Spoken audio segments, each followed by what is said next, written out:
brisa humida en un riu, els reflexos dins l'aigua. La meva vinculació amb el món del vi ve des de petita, perquè soc nascuda en una família que es dediquen al vi, que es dediquen al comerç amb el vi.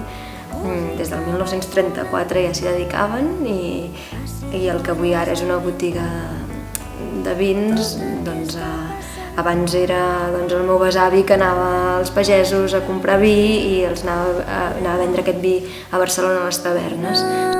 Una cosa dins teu i de cop et dius... Els vins escumosos, bé, jo soc de Sant Sadurní, llavors és una cosa que des de petits aquí ho tenim molt a l'abast.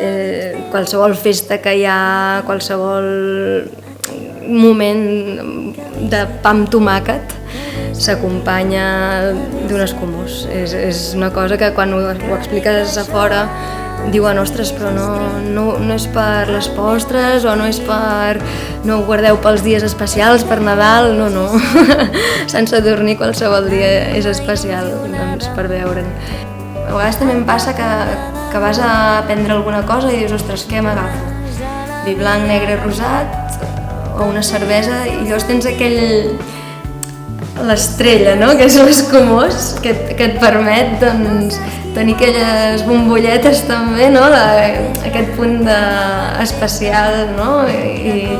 I al mateix temps molt fresc i és un vi, no? També, i amb tot el que té un vi d'història al darrere i